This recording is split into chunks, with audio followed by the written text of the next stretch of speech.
Hey YouTube, so I'm now in my bedroom making these movies, and I probably will be from now on, rather than at my kitchen table. Unfortunately, at the moment, the ceiling lamp is out, so I'm relying on the floor lamps, which I do like for mood lighting and whatever, but aren't great for video lighting because it forces me to this one sort of pretty awkward angle. But yeah, in my bedroom, I've gotten rid of my computer chair and I've replaced it with an exercise ball. So if I bounce around, move around, whatever, I apologize. But that's what my desk chair is, and that's going to be my kind of, I don't know, like fidgety kind of tick for this video at least, because my hair is back in a ponytail from just having worked out, so can't really fiddle with it. Yeah. My shirt's still kind of gross too, but that is neither here nor there. That text message there is the girl who I actually went out with last week, and so we had a pretty good time, I think. We've been texting back and forth since. We basically had 4 hours of sort of nonstop conversation. I don't know, like, it's nice to have that butterfly feeling, even if, you know, it doesn't work out or whatever. But, you know, at the worst case, I think we'll probably be friends. But we'll see what happens. Before I start rambling on about too much other stuff, I guess one thing I want to talk about is one of my friends has recently made her switch to full-time. And she has done this in a much different way than I did. So I basically waited for male fail, where I was getting gendered female at least 50% of the time, even if I was out with no makeup, whatever. Because that was more comfortable for me. That was kind of the safer bet. Basically, once I made the switch, started wearing makeup, presenting more femininely, it was 100%, getting gendered female. And I know for her, that isn't the case. She's really having a little bit of a tough go. So I wanted to give her a shout out in this and tell her that she's a fucking rock star, because she has way more strength than I ever did, and than a lot of other trans people do. And she deserves my support. And if you guys want to leave her some positive comment, I know you don't know her or anything like that, but if you want to leave her some love in the feed, I'm sure she would really appreciate that, because I will be sharing this with her, because I think that, her kind of thing is she wants to be a comedian, I think she said before, and she's done some really cool things to try to make other people feel better about themselves. So she bought breakfast at some diner for basically like 20 random strangers or something like that. Her prize for some kind of potluck thing or whatever was $52 bills.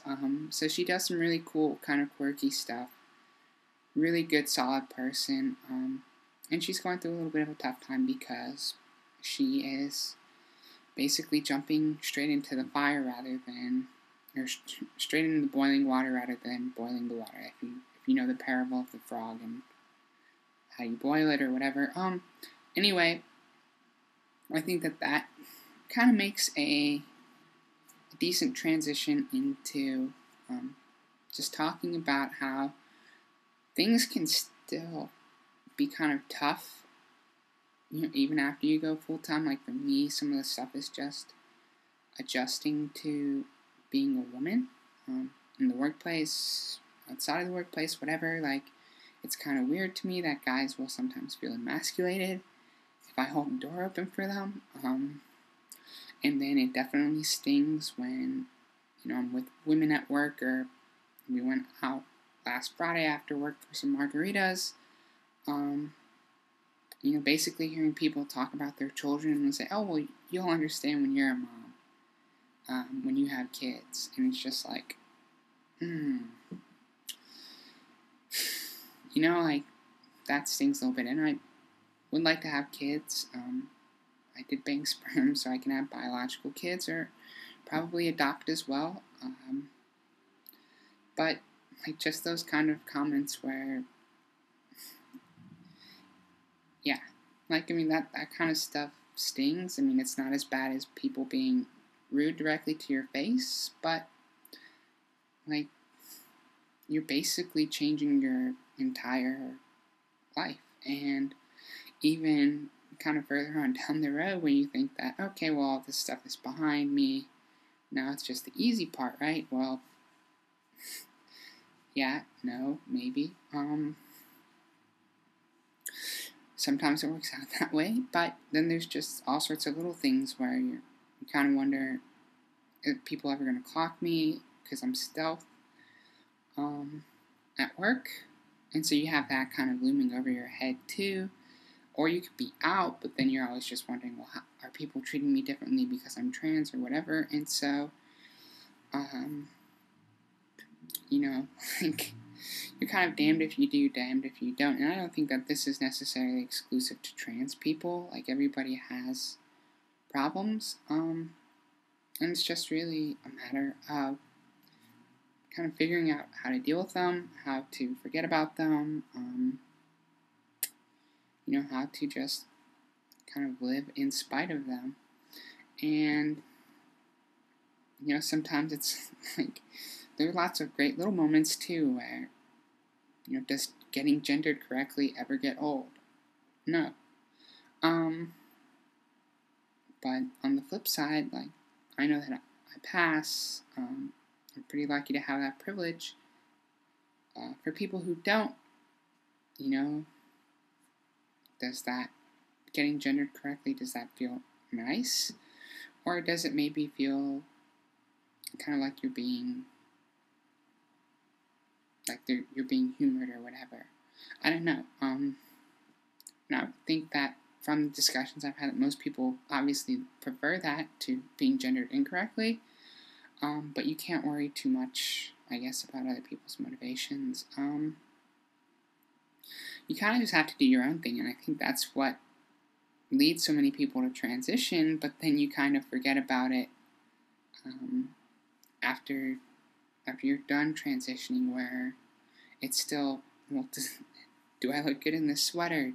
Do these heels work with these, like, you're still always kind of constantly looking to society for cues, whether that's, do they find me attractive? Do they find me intelligent?